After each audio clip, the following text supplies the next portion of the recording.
going beyond utility with NFT IRL solutions. Are you ready to talk on your? Yeah, well, We got plenty to talk about. Yeah. There's a lot to get through. Yeah, we're quite chatterboxes, so we can go for quite some time. What is beyond utility?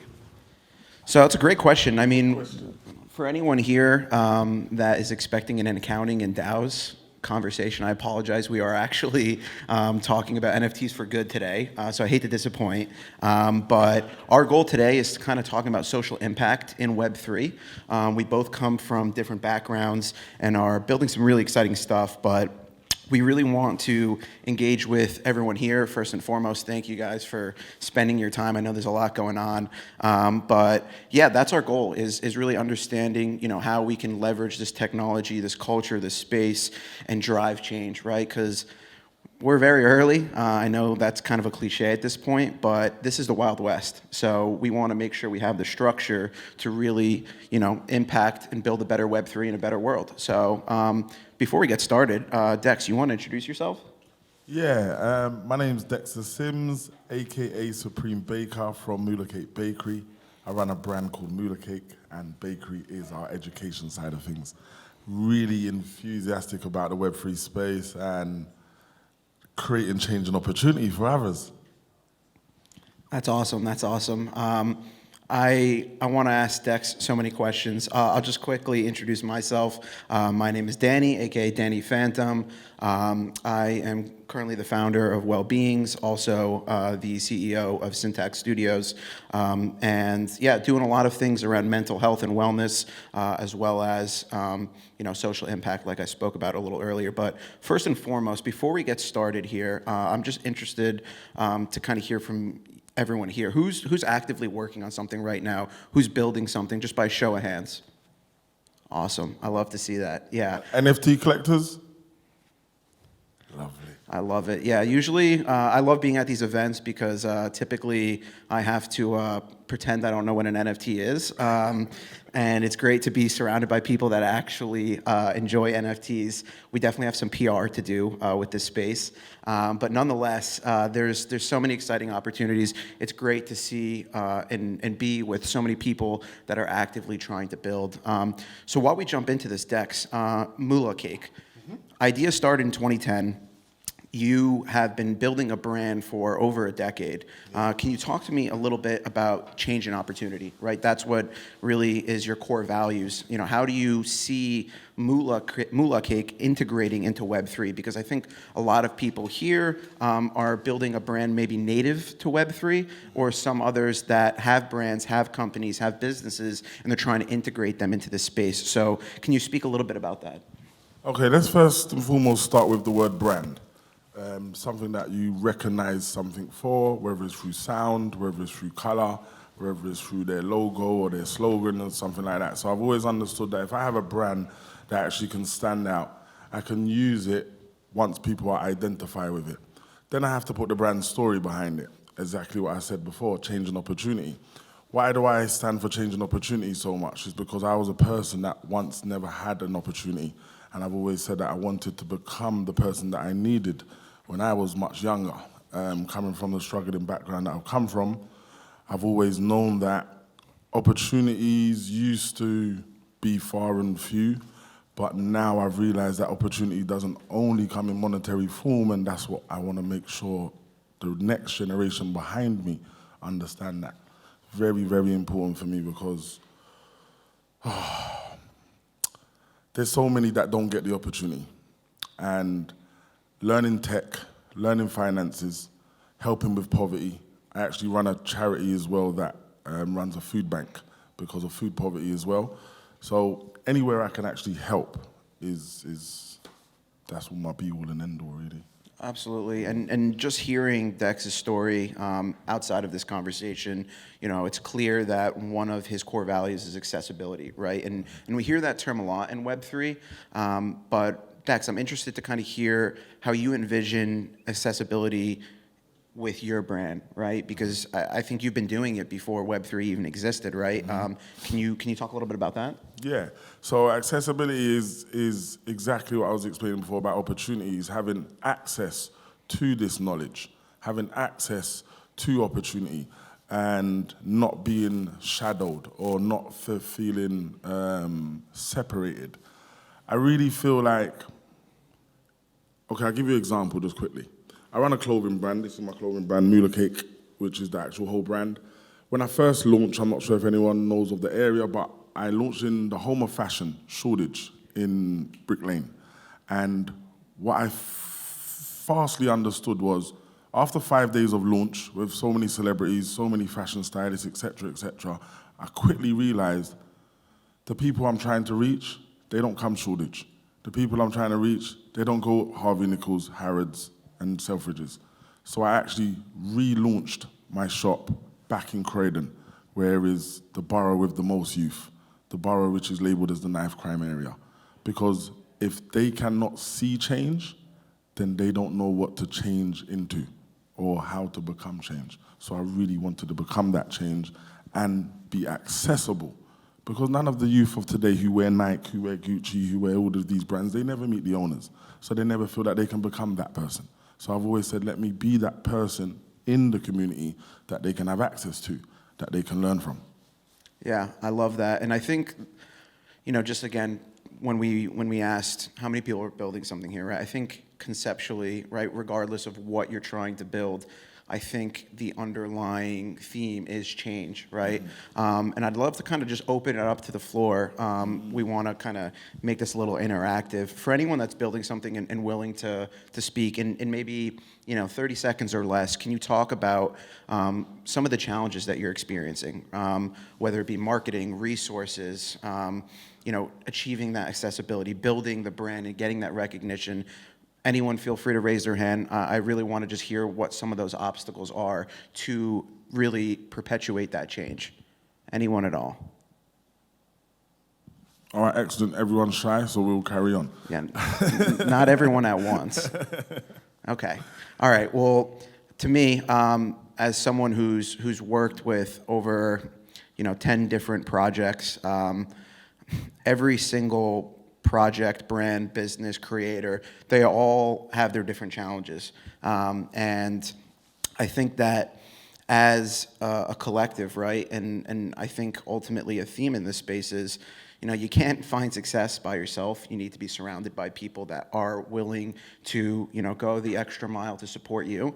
I think the most important asset in this space is people. Right?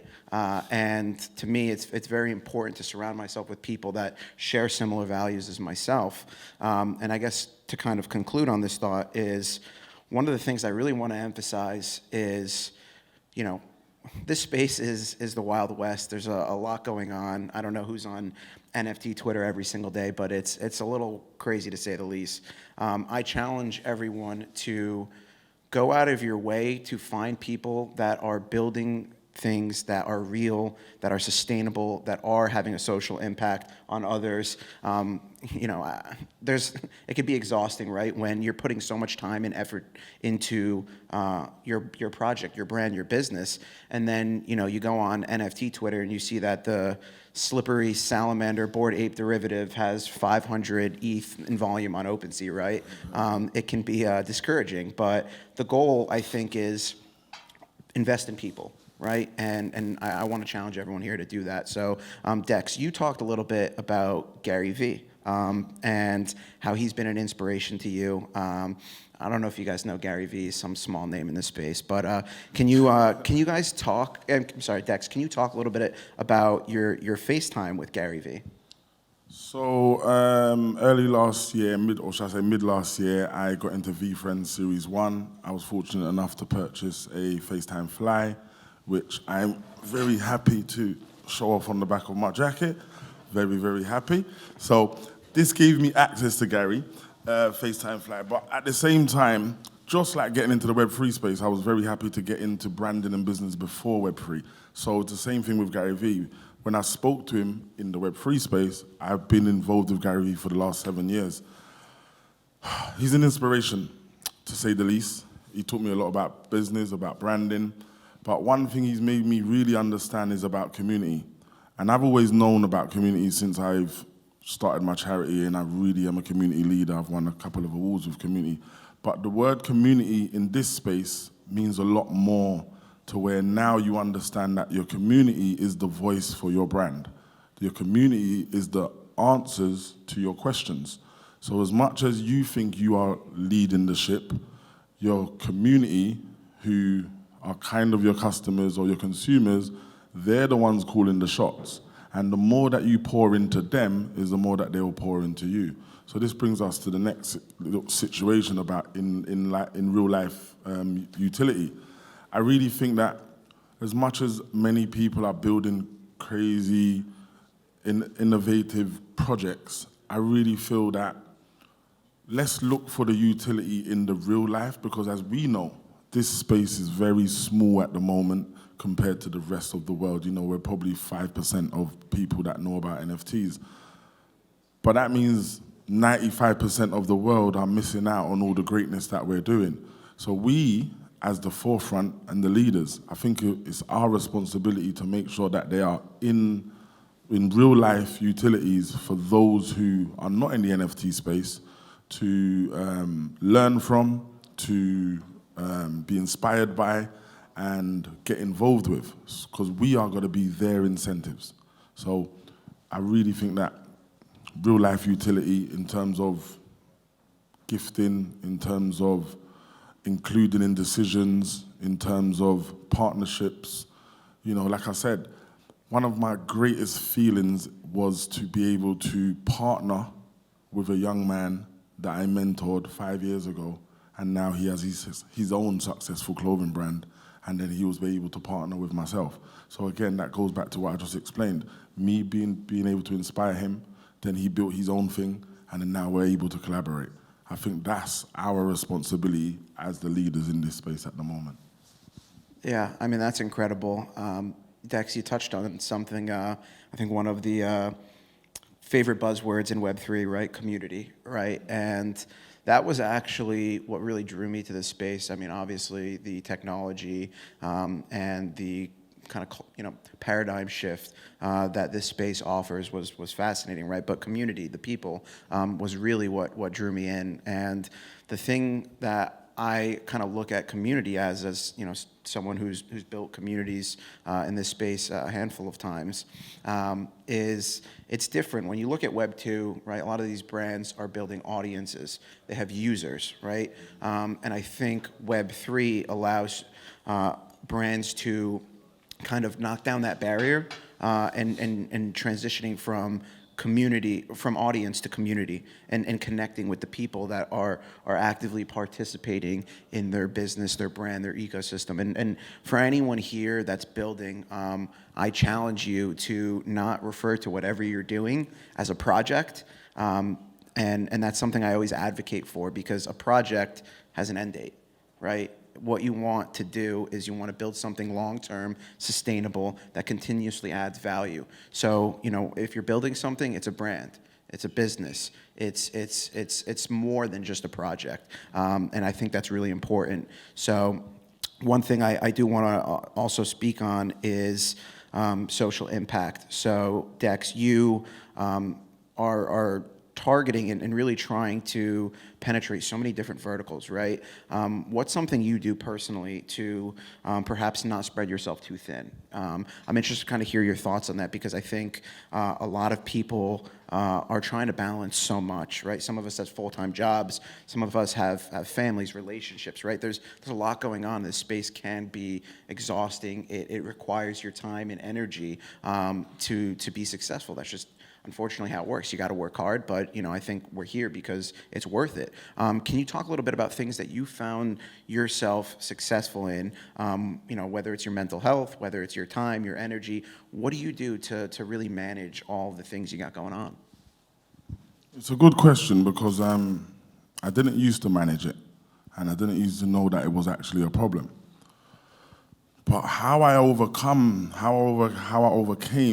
knowing that it was a problem and then making it not be a problem was understanding what I was doing. A lot of people do things without understanding what they're doing. So I always was driven by business, not knowing that I was really driven by change. And every day I wake up, I feel like I want to do great stuff, But then I'm reminded that I want to do great stuff to change the world and to make it a better place and an easier place for others. That drives me to stay happy. A lot of people are doing things they're not happy with. A lot of people are chasing money. A lot of people are chasing other people's dreams. A lot of people are chasing a fashion or a trend, and that becomes tiring. That becomes on your pockets. So you've got to really think about every day, are you doing what is your purpose? Are you doing what makes you happy? A lot of people say, how do I run 26 social medias? How do I have how many companies, and how do I have 3 children, etc., etc.? Everything what I do every single day, I literally love it. Like, I mean, literally love it. I'm a little bit under the weather today, unfortunately, because I had the whole day yesterday. Then I was fortunate enough to leave here and go to the Arsenal match, and then go home, go sleep, wake up in the morning, get back here on the tube, because I love it. Not because I want to be on stage or because I want to show off my jacket. I literally love every single one of you in this room who really wants to create change for other people, because that's what I believe the Web3 space is doing.